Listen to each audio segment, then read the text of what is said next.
Ya biar lewat dulu, biar lewat dulu.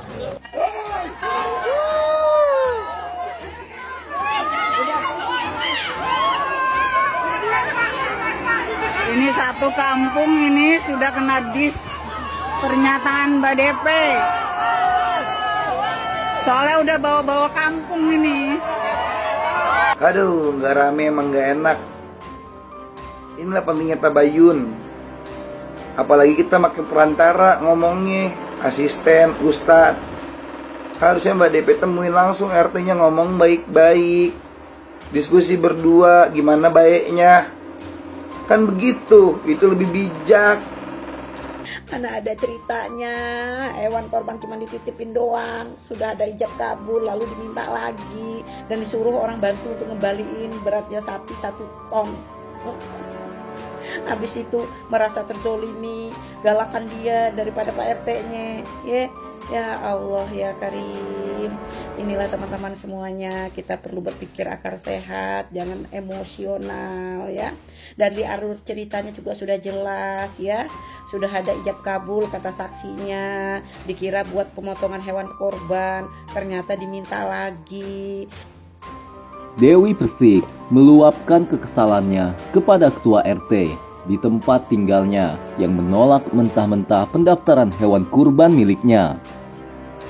Mantan istri Aldi Taher itu bahkan diminta sejumlah uang untuk biaya angkut sapi kembali ke rumahnya. Sang ketua RT mengancam akan melepas sapi tersebut jika tidak segera diambil oleh Dewi Persik. Padahal Dewi Persik mengaku telah menitipkan sapi tersebut kepada seorang ustadz untuk disembelih dan dagingnya dibagikan kepada warga sekitar. Namun, ketua RT tersebut justru merasa tidak perlu sumbangan hewan kurban dari Dewi Persik untuk dibagikan kepada warganya. Kenapa kok Pak RT jadi merasa harga diri yang disampaikan? Kenapa ada harga dirinya? Emang saya ngapain sama Pak RT? Atau ada apa memang sama sapi? Ujar Dewi Persik saat menelpon ustadz tersebut. Penyanyi dangdut yang akrab disapa DP itu mengaku akan membagikan daging hewan kurban yang ia sumbangkan kepada semua warga di RT tersebut. Oleh karena itu, sang ketua RT seharusnya tidak perlu marah atau tersinggung karena mendapatkan bantuan darinya. Toh warganya Pak RT semua kita bagikan rata, kecuali sapinya saya bawa, saya kasihkan ke orang lain. Dalam arti dagingnya warganya kita tidak kasih. Mungkin Pak RT boleh tersinggung atau merasa sakit hati karena warganya tidak dikasih daging, katanya sambil emosi.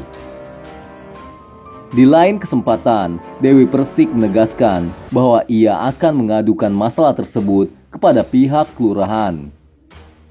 DP berharap masalah dengan ketua RT itu bisa diselesaikan dengan baik dan tidak ada kejadian serupa yang menimpa warga lainnya.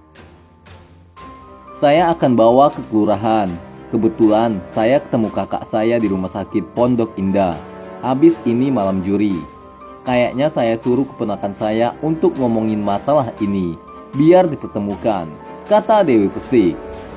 Makanya kalau melaksanakan ibadah kurban itu yang ikhlas.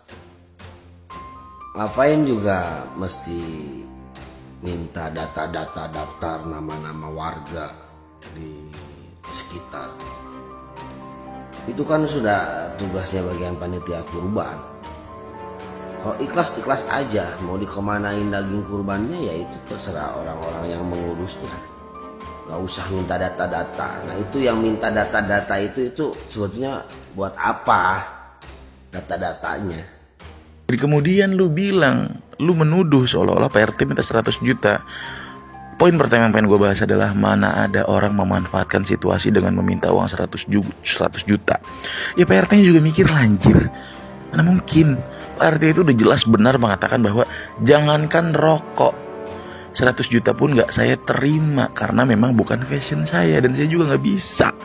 Memindahkan sapi itu tidak seperti memindahkan air dari teko ke gelas Dewi Persik. Itu susah, kudu orang yang ahli. Mana mau orang diseruduk tiba-tiba suruh mindahin sapi. Emang segampang mulut lu ngomong mindahin sapi itu gampang? Gak habis-habis, gak habis-habis cobaan dari Allah. Gak habis-habis orang nyolek mulu. Gak habis-habis orang pingin nyenggol mulu. Heran kok hidup gak pingin damai sih. Kalau gue mau pingin damai ya guys. Capek gue kayak gini. Mendingan gue latihan, buat konser, gue kerjaan. Capek banget. Mbak Dewi Persik bikin video seperti ini tuh apa? Menunjukkan bukti. Seakan-akan memang yang bersalah itu Pak RT. Udahlah Mbak Dewi Persik, gak usah selalu berusaha mencari kebenaran. Jangan merasa kita seakan-akan paling benar. Jangan, karena kebenaran itu hanya milik Tuhan. Yang sekarang perlu dilakukan itu hanya memperbaiki silaturahmi, berdamai. Udah, itu aja.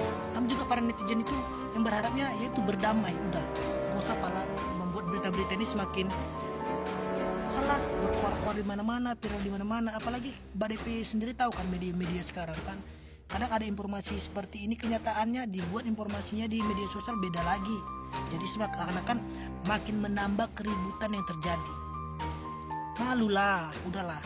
Mbak Devi ini lagi kan, ini Mbak Devi sebagai publik figur kan. Udahlah.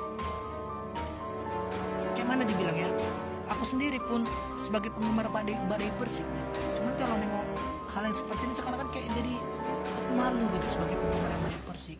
Kenapa sih harus diperpanjang lagi? Ini kan sama aja Mbak Dewi Persik itu kan memperpanjang masalah gitu.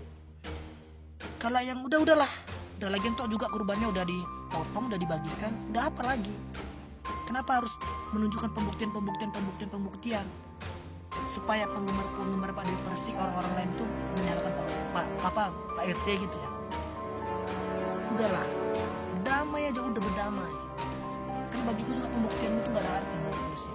Tapi kalau kau tiba-tiba aku dengar berita kau berdamai sama Pak RT, gue salut sama lu. Gue bangga sampai RT sama Mbak Dewi Persik, bahasanya punya masalah itu langsung bisa didamaikan. Itu. Jadi si artis ini gak terima, lalu berkoar-koar ke sana ke sini, dan dia mendapat benefit dari situ. Dia mendapat namanya naik lagi, trending lagi, ya itulah namanya juga era sosmed sekarang. Ya orang-orang tentu lebih termakan dengan kebenaran yang dimiliki oleh orang-orang yang populer sama orang yang beruang. Tapi usut punya usut, ujung-ujungnya ya memang bagaimanapun juga kebenaran itu pasti akan terungkap ya. Dan mau bagaimanapun ceritanya nih, sekarang orang-orang udah balik, yang awalnya balik menghujat si artis tersebut karena emang ya mau dari gimana pun dilihat emang lu yang salah sih. Tapi si artis karena dia merasa dia punya power, dia punya kekuatan, keuangannya yang stabil segala macam, dia merasa mengambil sudut pandang selalu ya dia merasa benar.